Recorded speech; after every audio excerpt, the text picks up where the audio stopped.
আসসালামু আলাইকুম ইয়া রাহমাতুল্লাহি ওয়া বারাকাতুহু। হে জগতের সাধকগণ, যারা আধ্যাত্মিক বা রুহানিয়াত জগতে আছেন, একটি কথা হলো আধ্যাত্মিক বলা হইতেছে সাংস্কৃতিক ভাষায় এবং রুহানি জগৎ বলা হইতেছে আরবিতে। আত্মজগৎ আমরা বাংলা বা সংস্কৃতিতেও ব্যবহার করে থাকি। তবে আমরা এই পৃথিবীতে এসেছি, আমাদের একদিন অবশ্যই এই দেহ ছেড়ে চলে যেতে হবে।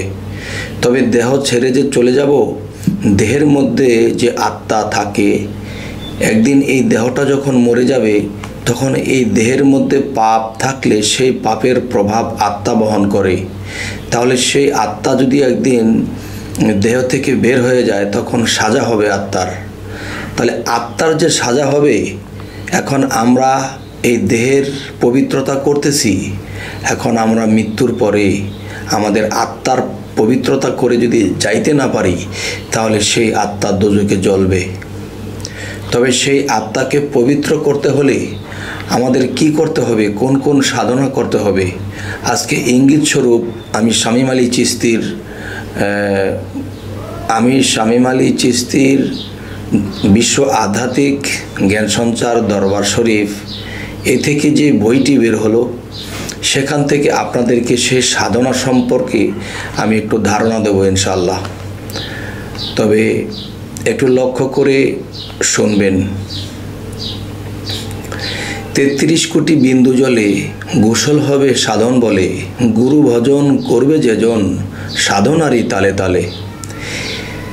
৩৩ কোটি বিন্দু জলে গোসল হবে সাধন বলে, গুরু ভজন করবে যেজন সাধনেরই তালে তালে। নিজের রাজ্যে হইলে যুদ্ধ, সাধনে আসিবে সিদ্ধ, ৬ জনে হইবে বাধ্য, বুঝবে ধরাতলে। নিজের রাজ্যে হইলে যুদ্ধ, সাধনে আসিবে সিদ্ধ, ৬ জনে হইবে বাধ্য, বুঝবে ধরাতলে। ব্রহ্মা বিষ্ণু শিবের ভিতর ঢুকিয়াছে এক অজগর, বীণ বাজাইয়া তারে ভার কর, আর যাবে না সেই পাতালে। ব্রহ্মা বিষ্ণু শিবের ভিতর ঢুকিয়াছে এক অজগর, বীণ বাজাইয়া তারে ভার কর, আর যাবে না সেই পাতালে। সেই বীণের এমনই ধারা, গুরুর মন্ত্র না নিবে যারা, অকালেই মরিবে তারা, এই জীবন তার যায় বিফলে। সেই বীণের এমনই ধারা, গুরুর মন্ত্র না নিবে যারা, অকালেই মরিবে তারা, এই জীবন তার যায় বিফলে। রূপ সাধনায় হইলে মত্ত, জানবে তুমি গোপন তত্ত্ব, আত্মশক্তি বাড়বে নিত্য, আত্মগোপন সাধন হইলে। রূপ সাধনায় হইলে মত্ত, জানবে তুমি গোপন তত্ত্ব, আত্মশক্তি বাড়বে নিত্য, আত্মগোপন সাধন হইলে। শামীম আলী কয়, অথই জলে তাহার চেয়ে গভীর জলে, খুঁজতে জানলে মুক্তা মিলে, শেষ হইতে হয় তিলে তিলে। শামীম আলী কয়, অথই জলে তাহার চেয়ে গভীর জলে, খুঁজতে জানলে মুক্তা মিলে, শেষ হইতে হয় তিলে তিলে। তো আজকে এই সাধন তত্ত্বে যে আলোচনাটি করা হলো, যে ৩৩ কোটি বিন্দু জলে গোসল হবে সাধন বলে, গুরু ভজন করবে যেজন সাধনারই তালে তালে।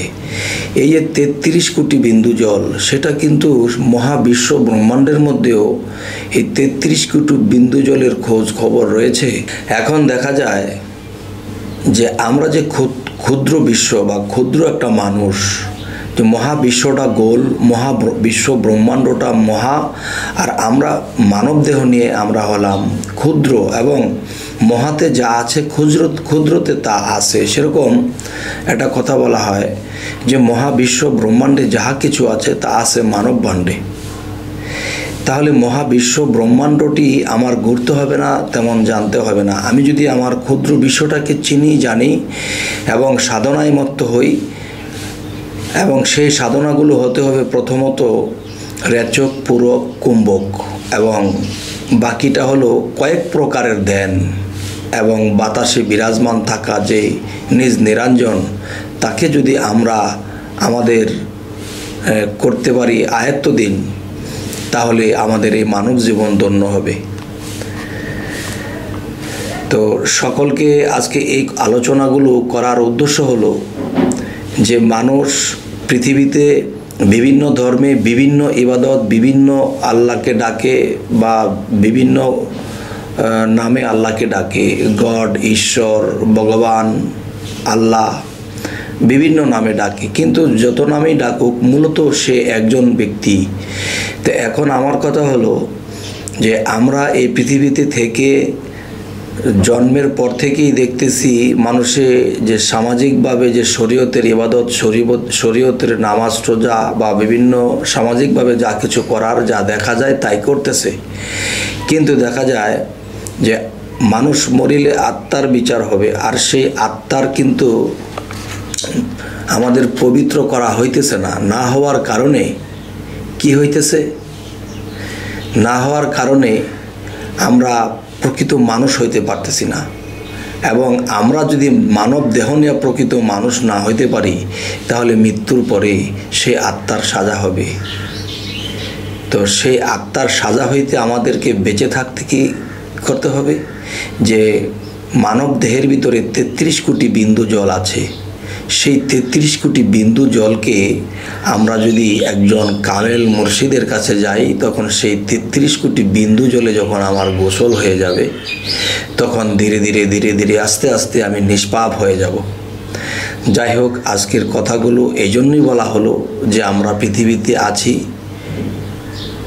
সেই কারণে বলতেছি যে আমাদের অন্য অন্য ইবাদতের পাশাপাশি সাধনাকে আঁকড়ে ধরতে হবে, তবেই একদিন আমরা সফল হব ইনশাল্লাহ। আর আল্লাহ কোরআনে বলেছেন যে যারা যে নিজেকে পবিত্র করলো তিনি সফল কাম। তাহলে আল্লাহ আমাদেরকে সফল কাম হইবার তৌফিক দান করুন। আজ এই বলেই রাখলাম। সকলেই ভালো থাকবেন। আল্লাহ হাফেজ।